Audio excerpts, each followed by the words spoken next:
দূর থেকে ডাকছে, এই কানাই কানাই কাঁদছিস?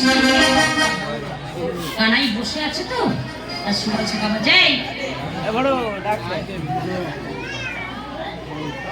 এত বড় ছেলে তুই বসে বসে কাঁদছিস? আরে কার জন্য কাঁদছিস?